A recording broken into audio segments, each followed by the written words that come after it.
Wait an hour after eating before you go swimming to prevent cramping. We only use 10% of our brain. Sitting too close to the TV will make you go blind. Shaved hair grows back thicker and darker. Sugar makes children hyper. If you go outside with wet hair on a cold day, you'll catch a cold. Cracking your knuckles causes arthritis. Breakfast is the most important meal of the day. These are myths. None of the things that I just said are true. And the problem is, a lot of times we hear things that are factually rooted, but that does not make them true. It makes them what we call sound like truths. Hey guys, welcome back to my page, Fearfully and Wonderfully Made. I am Mia, and today we are going to be going over some common sound like truths that have to do with the principles of boundaries. Now, if you are new here, make sure to go ahead and smash that like button, but also subscribe to my page and make sure your notifications are on because I do post at least 2 videos a week. And if you didn't know, this video is part of a video series on the book of boundaries that I'm currently doing. So if you haven't already checked out some of those videos, I would definitely recommend heading over to my page and checking out the playlist listed as boundaries. But with all that being said, let's get into the first myth. Myth: if I set boundaries, I'm selfish. Truth: boundaries increase and preserve love, which is the most loving thing that you could do. This myth is rooted in a confusion between selfishness and stewardship. Selfishness has a fixation on me and what I want and what my needs are, whereas stewardship is fixated on the talents that God has given me and stewarding those well, using them appropriately, limiting myself as well as other people biblically. How often do we hear stories about the yelling husband who wants a promotion, he wants more money so that they can have more fun, and he desires for things to be easy, when in reality, he needs to be kind to his wife. God is so much more interested in what we need to be doing. God is so much more interested in our obedience, in our stewardship. And it is crucial for us to understand that individually, we are all responsible for our own salvations. We are all responsible to independently seek, ask, knock. Those are things that each one of us need to do, not for another person. We are not saved by our parents' salvation, by their faith. We each are responsible for our own selves, and that does not make us selfish. It makes us understand that me, myself, and I are terms of stewardship, not inherently selfishness. And some deep-rooted myths are that our needs are selfish, our needs are bad, that our needs are luxuries. How often do people see self-care as a luxury? We need to care for ourselves. That is not a bad thing. That is not a selfish thing. And that is not a luxury. On the other side of the spectrum, some of the other foundations of this myth are that it is God's responsibility or that it is someone else's responsibility to meet our needs. How often do you hear spouses, children, bosses, coworkers, it's not my fault. It's not my fault. If this person that, if that person that, it negates your responsibility for your choices and your actions, which means the other person is selfish for not taking care of your business, that God left you for not taking care of your business. When the truth is that God calls all of us to steward our lives independently, that we have a responsibility in our lives for ourselves. And we see in 2 Corinthians verse 10 in chapter 5, for we must all appear before the judgment seat of Christ, so that each one may receive what is due for what he has done in the body, whether good or evil. Each one of us is responsible and will be judged for what we have each individually done in our lives. Now, the next myth is that boundaries are a sign of disobedience, whereas the truth is that they can be, but a lack of boundaries is a sign of disobedience to God. Most often, the way that we see this show up in people's lives is someone who is compliant but resentful, which means you are not being obedient to what God says, which is that we should give cheerfully and not reluctantly and not under compulsion. It is our responsibility to check our motives. One of the 10 laws of boundaries is the law of motivation, and you are responsible for your thoughts and your beliefs and your attitudes. Those are in your backpack. So if you haven't watched the videos on the laws of boundaries or the videos on what is in your backpack, I would highly recommend going back, watching through those videos so that you could fully understand and grasp what your responsibilities are, as well as what the laws are concerning your motivation. Because an internal no nullifies an external yes, and God is so much more concerned with what's going on in the inside. He is so much more concerned with our heart than he is with our sacrifice. It is just as good as lying to say one thing to someone's face and to be filled with bitterness and contempt and anger inside, to be filled with things that are not from God, which is not being obedient to the word. And we are called to honor our father and mother, and we are called to live sacrificially, but we're also called to live honestly. And we must give with our whole heart out of love, because perfect love casts out all fear. This is not a love that is driven by a fear that if I am disobedient, I will not be loved. God loves a cheerful giver, a giver who understands how blessed they are and chooses to give freely. Now, the next myth says, if I start setting boundaries, I will be alone. Whereas the truth is, you cannot control other people regardless. At the end of the day, people might leave. When you start establishing your boundaries, when you start standing for what you believe, when you start setting limits before the next time something bad happens, people might leave.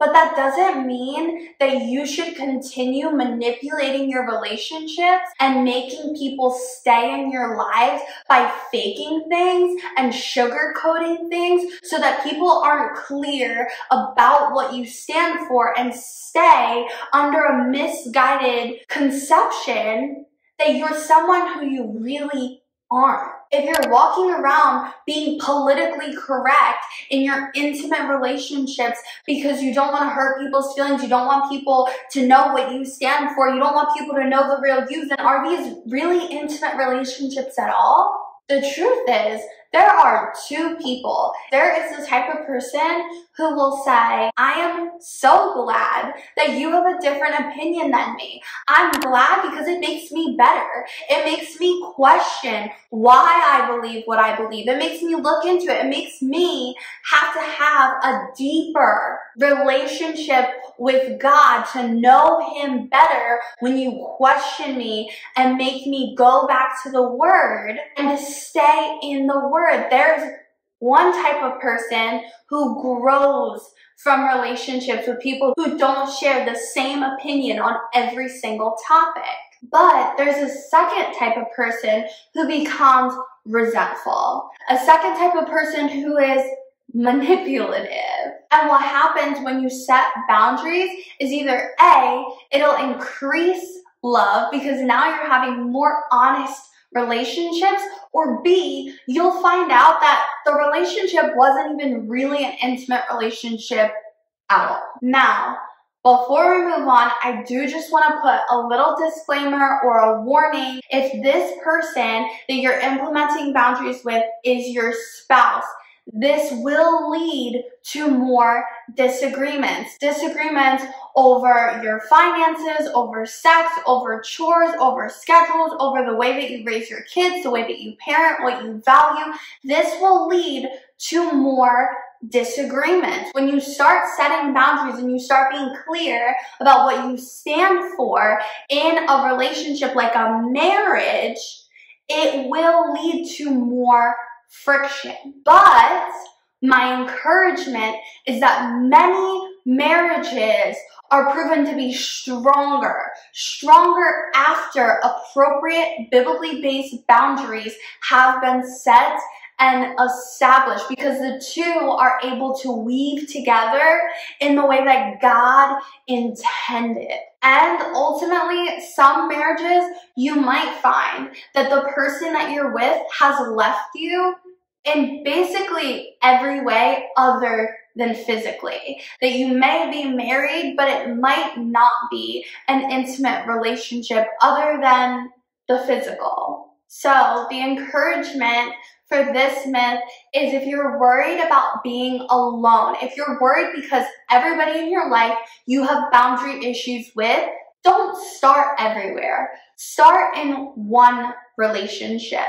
Start small. Start building relationships with people who will have your back. Start looking for small groups or people who share the same beliefs that are biblically rooted, that can support you through creating boundaries. Boundaries are not designed in a vacuum, and we are meant to do life together. And if you don't have anyone to do this with, then start there. Don't start with alienating yourself from all the people that you have in your life. Start with finding people in your life that you can have a good, biblically based, bounded relationship, and then move into applying bounds in your other existing relationship.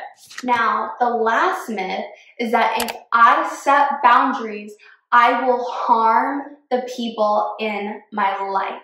Whereas the truth is, boundaries are a defensive tool, meaning it is a tool to prevent your treasures from being taken. Boundaries are not an offensive tool that attacks other people, that harms other people, and it might hurt them, which is why we need to go back to the laws of boundaries, and we need to evaluate, is what I'm doing harmful or is what I'm doing hurtful? Is this a growing pain, or am I causing the relationship an injury? You need to evaluate what you're doing, because if you are harming the relationship, if you are injuring someone, then that's not a biblically based boundary. That's not what we're called to. But growing pains are natural. It is natural for people to experience discomfort when you set boundaries. Naturally, somebody would be uncomfortable if they need a loan and you have always been their supplier, and now you're saying, I can't. If somebody needs to borrow your car but you need to go out so you can't, they're going to be uncomfortable. They're going to feel hurt. It is going to be painful, but they're not going to be injured. This isn't something that's harming them. We are called to do no harm. We are called to evaluate what we are doing and not be apathetic to other people's feelings, but there is a balance, because we weren't made to complete anyone else. We weren't made to make anyone else happy, to make everyone happy, to fulfill all of their needs. We weren't made for that. I can't be your Jesus. I can't be your place of peace. I can't be your patience. I can't be the things for you that God is, that you get from the Spirit. I wasn't made for that. That's not who I am. I don't complete you or endow you with those abilities. Those come from your relationship with Christ. And at the end of the day, we all need God and community. Not just my one homegirl that I've known forever, community.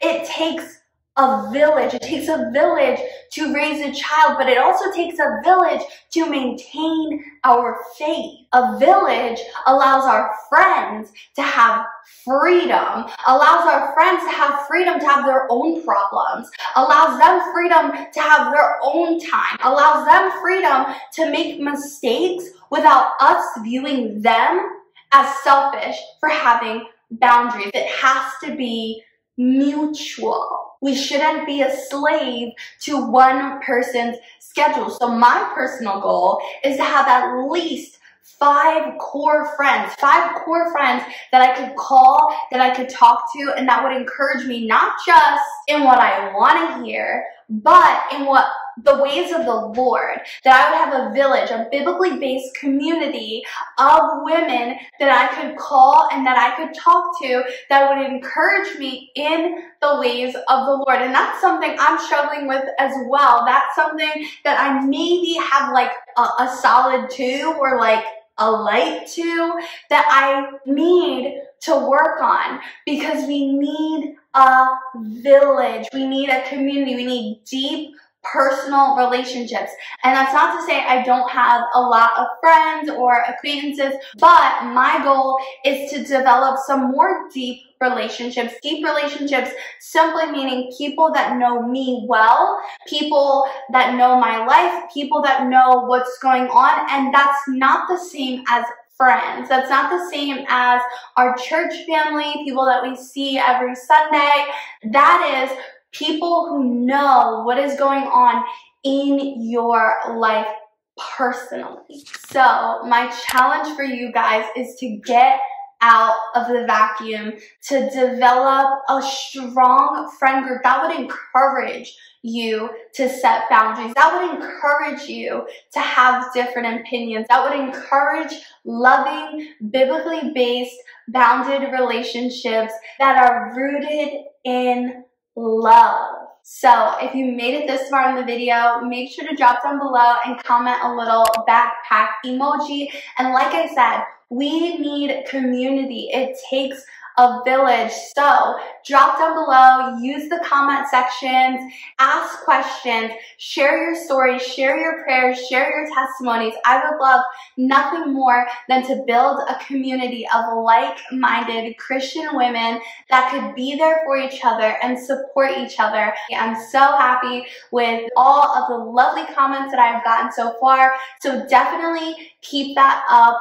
But with all that being said, before you go, don't forget to smash that like button and subscribe to my page, and make sure notifications are on, because I do post a minimum of 2 videos a week. But until then, be blessed, and I'll see you guys next time.